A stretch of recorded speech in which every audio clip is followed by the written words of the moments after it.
నమస్తే welcome to our channel నేను పద్మిని ప్రస్తుతంతో పాటు ప్రముఖ ఆధ్యాత్మికవేత్త ఆస్ట్రోన్యూమరాలజిస్ట్ వేదిక్ వాస్తు స్పెషలిస్ట్ శ్రీ విద్య మరియు హనుమత్ ఉపాసకులు బ్రహ్మశ్రీ డాక్టర్ సిస్లా జయశంకర్ గారు మనతో పాటు ఉన్నారు మాట్లాడదాం సార్ నమస్తే సార్ సార్ నక్షత్రాల గురించి చెప్తున్నారు నక్షత్ర తత్వం ఎలా ఉంటుంది అనేది అంటే వాటి పాదాల వారీగా కూడా చెప్తున్నారు డెఫినెట్ గా పాదాలకి ఇంత వేరియేషన్ ఉంటుందా అనేది ఫర్ ది ఫస్ట్ టైం తెలుసుకోవడం జరుగుతుంది శతభిషం వరకు మాట్లాడుకున్నాము ఇక పూర్వభద్ర నక్షత్ర జాతకులు ఎలా ఉంటారు పాదాల వారిగా అలాగే ఏం చేసుకోవాల్సి ఉంటుంది లైఫ్ లాంగ్ పూర్వభద్ర నక్షత్రానికి బృహస్పతి గారు అధిపతి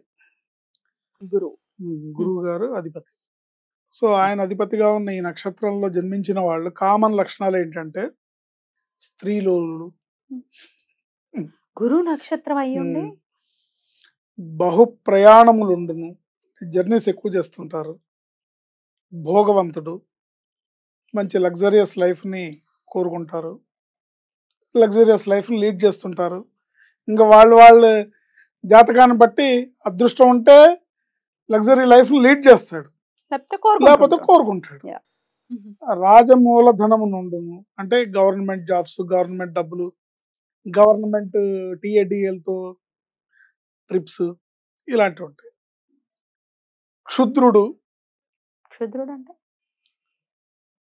అంటే నెగటివ్ మెంటాలిటీ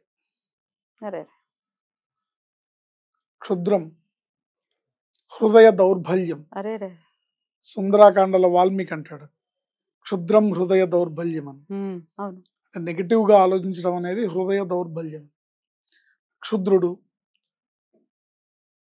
స్వామిదే నక్షత్రం ఆయన చెప్పాడు క్షుద్రం హృదయ దౌర్బల్యం అని నిజమే కదా ఈ నక్షత్రం స్వామిదే పూర్వభద్ర అంటే ఆయన అవతార పురుషుడు కాబట్టి ఆయన మంచి లక్షణాలు ఉన్నాయి బట్ ఈ నక్షత్రంలో పుట్టే వాళ్ళకి ఈ లక్షణాలు ఉంటాయని ఆయన ముందే చెప్పారు క్షుద్రం హృదయ దౌర్బల్యం అని సో స్వకర్మ నిరతుడు అంటే తన పనులు తను చేసుకొని తన పనుల మీద ఇంపార్టెన్స్ పెట్టేవాడు తన పనులకే ఇంపార్టెన్స్ ఇచ్చేవాడు చిరంజీవి ఫీలింగ్స్ ఉండవు ఎదుటివారు ఏమనుకుంటారో అని ఆలోచిస్తారు ప్రతిభ ఉన్నప్పటికీ కుంభచంద్రుని వలన రాణింపు ఉండదు రాణింపు ఉండదు స్వయంకృతాపరాధాలు అధికం ఇవి కామన్ లక్షణాలు దీంట్లో మళ్ళీ మహర్షుల వారు ఒకటో పాదాన్ని జన్మించిన వారికి ఏమిచ్చాడంటే మత గురువు అంటే వాళ్ళ ట్రెడిషన్ని ఎక్కువగా మాట్లాడుతుంటాడు మేము ఇలా చేస్తాం మా ఆచారం ఇది మా పద్ధతి ఇది మత గురువు భార్యను గాఢంగా ప్రేమించును వెరీ గుడ్ మంచి క్వాలిటీ సుఖి ఎదుటివారు ఏమనుకుంటారో అని ఆలోచిస్తారు బాగా సుఖాన్ని పొందుతాడు సుఖాన్ని కోరుకుంటాడు తను చేసే పనులు చూసి ఎదుటివారు ఏమనుకుంటారో అని కూడా ఆలోచిస్తుంటాడు కొన్ని రిస్ట్రిక్ట్ చేసుకుంటూ ఉంటాడు ఏమో వాళ్ళు ఏమనుకుంటారు అని రెండో పాదాన త్వరగా అధైర్యపడుట మత విషయ విద్వాంసుడు అదృష్టాదురదృష్టాలు దోబూచులాడుతూ ఉంటుంది వీళ్ళతో సో కొన్నాళ్ళు బాగుంటుంది కొన్నాళ్ళు బాగుండదు కొన్నాళ్ళు మంచిగా ఉంటుంది కొన్నాళ్ళు కష్టాలు కొన్నాళ్ళు సుఖాలు ఇలా దోబూచులాట ఉంటుంది మత విషయ విద్వాంసుడు అంటే ఈ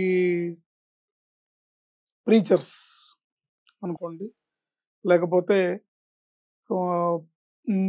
బ్రాహ్మణులు అయితే మడి ఆచారాలని పాటించేవాళ్ళు ఆ పాటించడాన్ని చెప్పేవాళ్ళు ఇలా ఉండాలి అలా ఉండాలని చెప్పేవాళ్ళు మడి కట్టుకోవాలి మడి ఆచారం ఉండాలి కాస్త అనాచారవంతులుగా ఉండకూడదు ఇలా చేస్తే అనాచారం అని ఇట్లా చెప్పేవాళ్ళు అవి ఉంటారు జనరల్ గా రెండో పాదం అలా ఉంటారు మూడో పాదం వాళ్ళు విలాస పురుషుడు కవి పైత్యరోగి ఎక్స్పెరిమెంట్ చేద్దాం అనుకున్నా చేయలేరు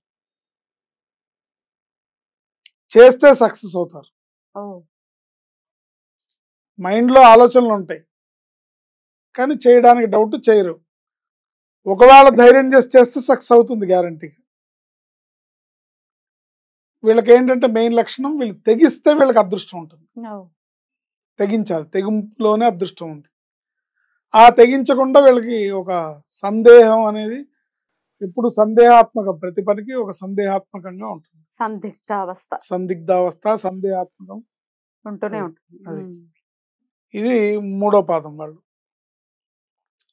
4వ పాదాన్ని జన్మించిన వాళ్ళ గురించి, నీతిమంతుడు, ధర్మబుద్ధి గలవాడు, ప్రతి విషయంలో ఇన్వాల్వ్మెంట్ అంటే తలదూర్చుట పనికిరాదు, అన్నెసరీ థింగ్స్ లో తలదూర్చుట పనికిరాదు, తమను తాము ఎక్కువగా ఊహించుకొని ఇబ్బందులు పడతారు.